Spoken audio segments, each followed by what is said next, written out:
Boa noite, muito boa noite, tudo bem com vocês? Estamos aqui no nosso encontro, na nossa comunhão, na nossa confraternização, essas palavras que por si só contemplam a nossa necessidade de ser.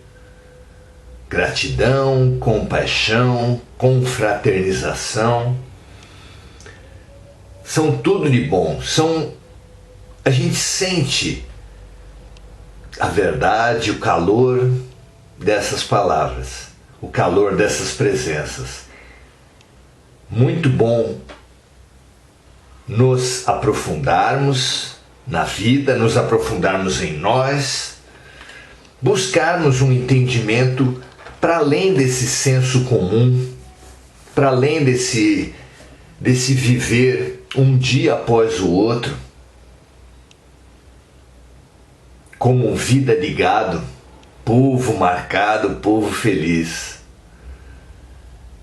Vivemos na porta larga, vivemos no caminho batido, vivemos na vida de gado.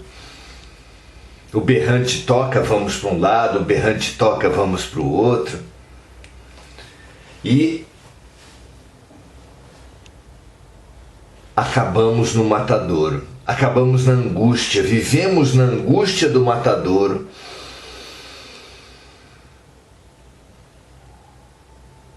Já foi previsto no Apocalipse que esses nossos tempos seriam tempos de muitas mortes. E o que fazemos nós para avançarmos, para crescermos, para nos expandirmos, para encontrarmos vida no meio da morte? Porque é claro que a morte trazida pela pandemia veio para nos trazer vida.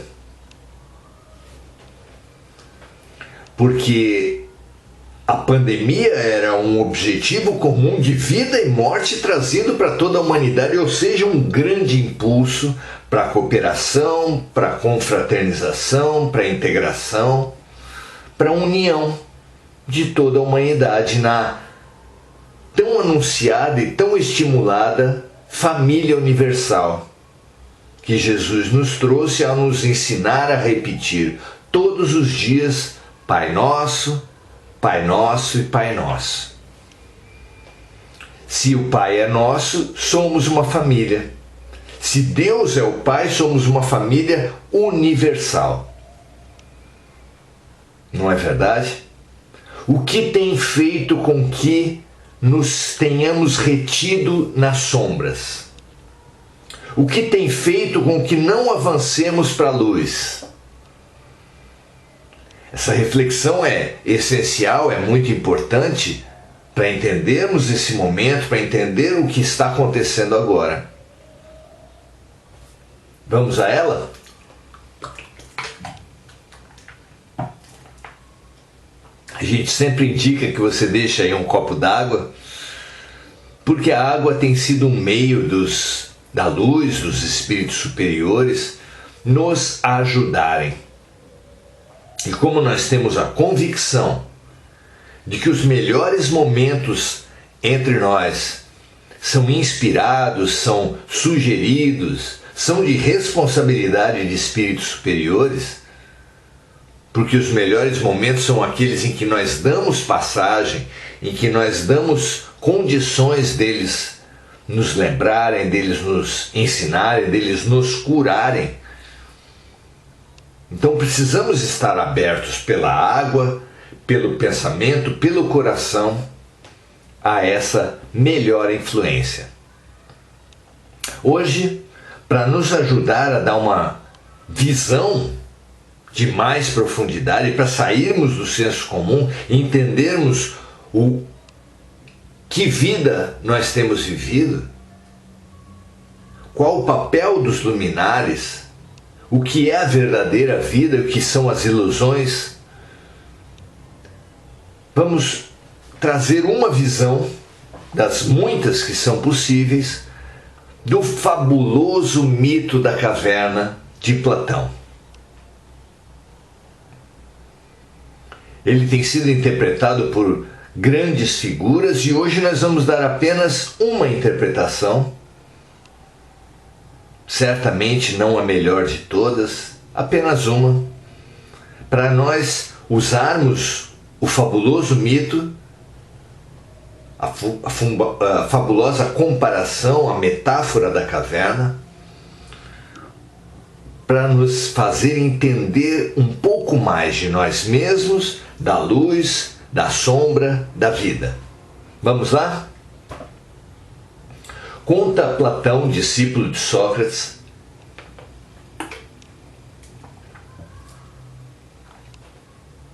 que havia muitos homens que viviam numa caverna e viviam numa situação especial, de costas para a luz, de costas para a entrada da caverna que fazia entrar, que deixava entrar a luz do sol. E assim, nessa posição de costas para a caverna e de frente para uma parede de pedra, tendo atrás deles figuras que viviam, que atravessavam, que interagiam às suas costas, eles viam projetadas nessa parede de pedra inúmeras sombras. E as sombras moviam-se, agiam, interagiam entre si, e a diversão desses homens que passavam suas vidas de costas para a entrada da caverna, de costas para a luz, era assistir à interação dessas sombras. Olha que interessante a figura. Não permite muitas interpretações?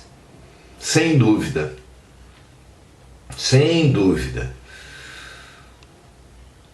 É muito claro que nós vejamos nessa parábola, nessa comparação, os nossos aparelhos de comunicação. Hoje, cada vez mais, nós somos estimulados a viver a realidade virtual. E as sombras podem muito bem representar essa realidade virtual. Não é a vida, não são as pessoas, mas é uma representação das pessoas. Ou, pior, da sombra das pessoas. Ocorre que todos nós temos uma face luz e uma face sombra. E essa nossa face sombra se revela sempre que nós nos colocamos em oposição à luz, de costas para Deus. Claro, Deus é a fonte de todo bem.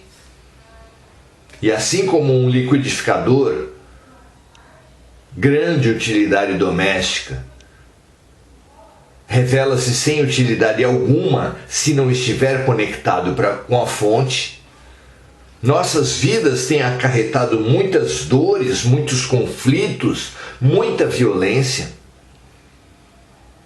exatamente porque nós, como no mito da caverna,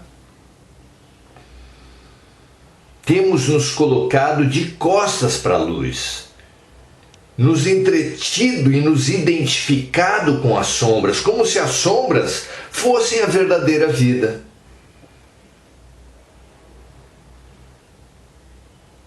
Conta no mito da caverna que alguém que já tinha saído da caverna, que já tinha se voltado para a luz e saído da caverna e descoberto o mundo da verdade, o mundo das cores, o mundo da luz, o mundo do vigor, da saúde, da verdade, retornou por compaixão àqueles seres que de costas para a luz viviam entretidos com as sombras. E lhes contou que aquela vida que eles viam era uma ilusão, era um arremedo, era um empobrecimento brutal da vida, que a verdadeira vida estava lá fora, com muitas cores, seres tridimensionais, com muita vida, que aquilo que eles viam era muito pobre perante a verdadeira realidade da vida. Pois aqueles seres não acreditaram, e não apenas não acreditaram, falaram mal do solidário que voltou para revelar a luz, e mais do que falar mal daquele solidário, o tomaram, o prenderam, o espancaram e o mataram.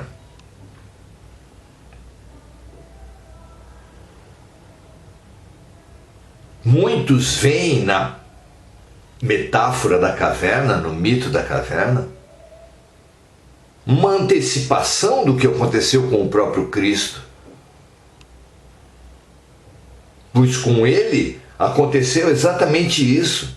Não se trata de um Deus, não se trata de um ser especial da criação, de um anjo, de um arcanjo, já criado na luz.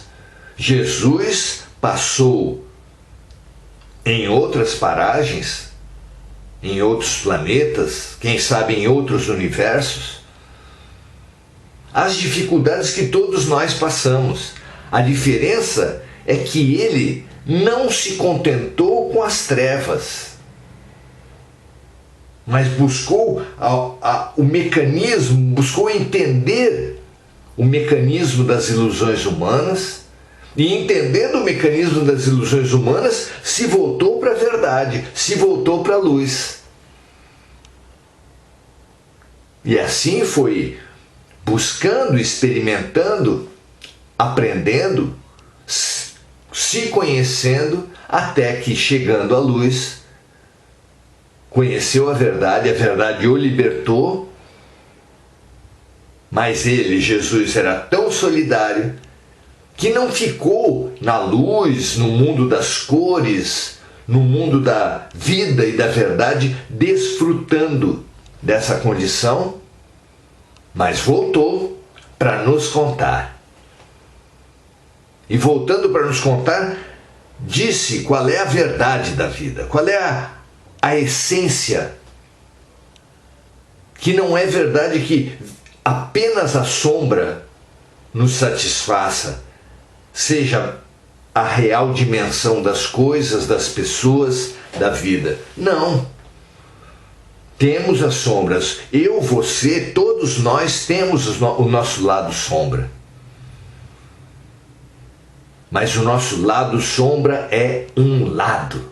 Não é toda a nossa verdade. O nosso lado sombra é consequência dos nossos erros, da nossa posição fundamental equivocada, de darmos as costas para a luz e voltarmos-nos para as sombras. Nós nos identificamos com as sombras, nós nos identificamos com as ilusões. E por causa disso, temos vivido nas sombras.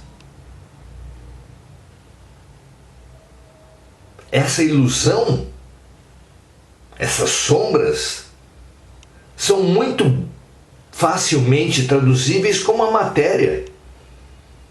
A ilusão da matéria, a ilusão do corpo, faz com que até hoje a ciência acredite na objetividade, nas coisas, na matéria.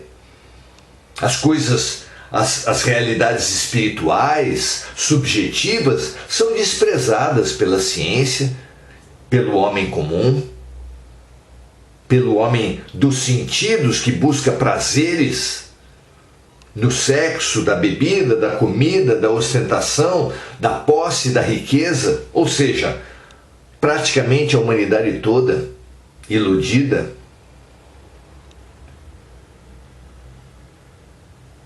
tem se retido, tem se atolado, tem se paralisado na matéria. E tem se violentado, porque nos identificamos com o corpo e a partir disso promovemos as maiores barbaridades. São os espíritos que, se identificando com a matéria, se acham que são homens, oprimem as mulheres. São os espíritos que, identificados com a riqueza, acham que são ricos, que oprimem os pobres. São os espíritos identificados com o seu local de nascimento, que se acham de uma certa nacionalidade e oprimem, guerreiam contra os que são identificados com outras nacionalidades. Sexo, raça, nação, religião, profissão, tudo o que compõe a nossa identidade, tudo o que nós dizemos ser eu, ego, gera um culto que é o egoísmo. E é com base nesse culto ao ego, nesse culto à ilusão do eu,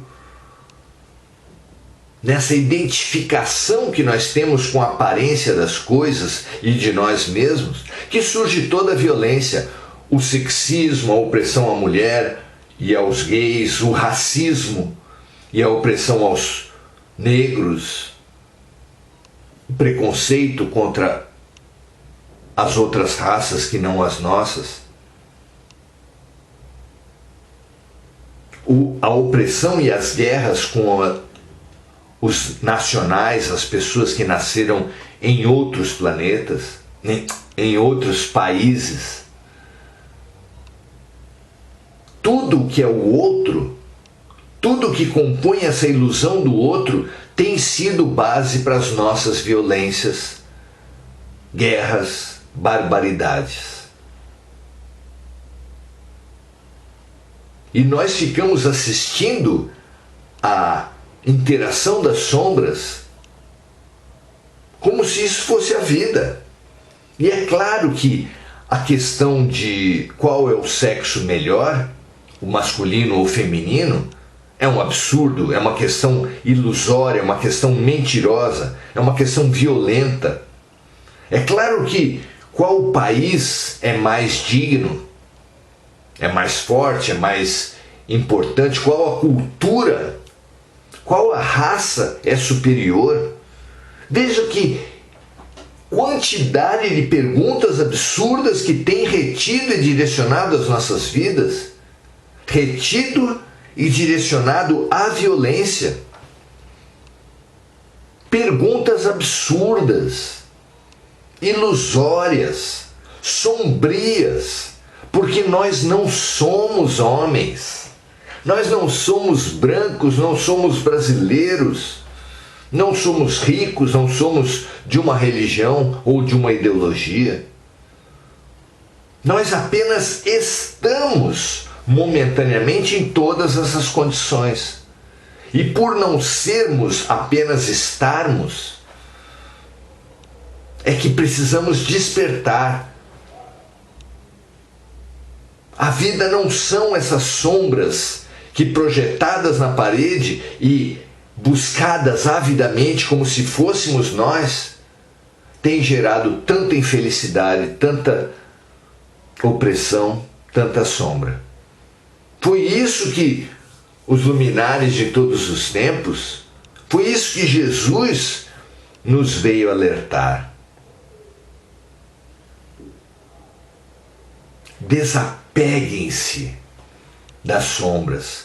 Vocês não são sombras. Vocês são muito mais. Deuses é o que sois.